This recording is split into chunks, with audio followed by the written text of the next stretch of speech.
Bonjour les étudiants et bienvenue à cette leçon de l'unité 5, une leçon d'orthographe et pronunciación. Hola chicos y bienvenidos a esta clase de la unidad 5, una clase de pronunciación y ortografía. Dans cette leçon, on va voir les sons de la lettre G, le son doux, G, et ses particularités, et le son fort, R.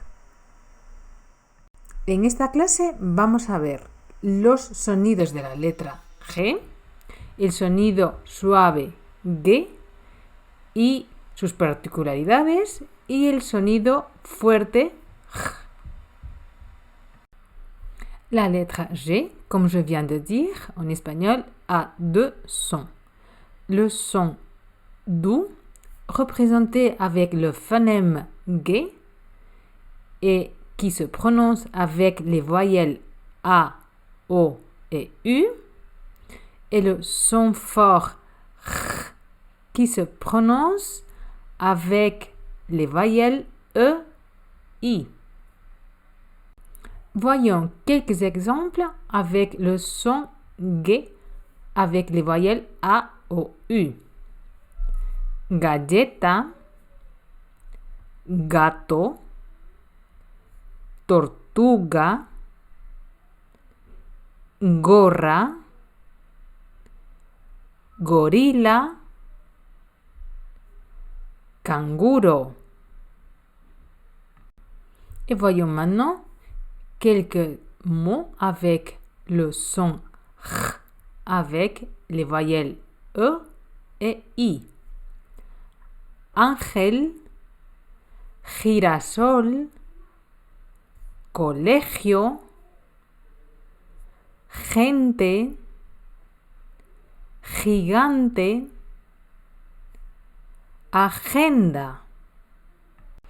Généralement, comme on vient de voir, la lettre G avec les voyelles E, I, ça donne le son fort R. Mais il peut également avoir un son doux avant les voyelles E, I si on intercale ou si on met entre ces deux lettres la lettre U. Et dans ce cas, la lettre U n'a pas de son. Voyons quelques exemples.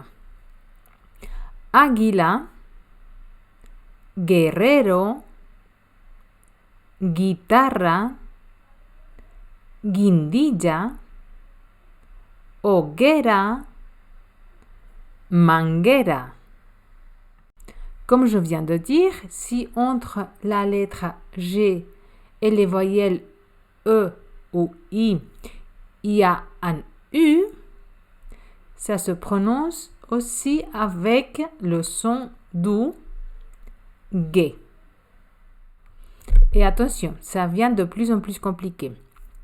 Qu'est-ce qui se passe si on a la lettre G avec les voyelles E, I, plus un U avec une diérèse? Alors, dans ce cas, on doit prononcer le U. Prenons quelques exemples. Cigüeña, pingüino, paragüero, lengüeta, vergüenza. La lettre G a aussi un son doux avec les consonnes L et R, c'est-à-dire iglesia, globo, cangrejo, granja. Et finalement, le son fort R de la lettre G avec les voyelles E et I.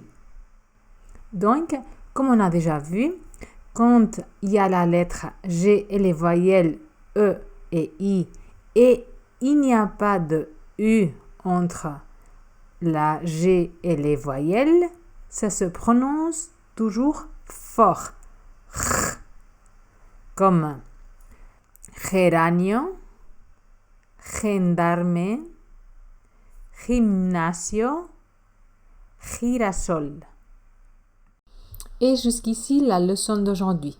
J'espère que ça vous a plu. Et comme d'habitude, je vous laisse le lien sous la vidéo pour télécharger le matériel pédagogique, c'est-à-dire le résumé en PDF, la présentation, la vidéo et les activités, les audios et tout ce qui va avec. Y hasta aquí la clase de hoy.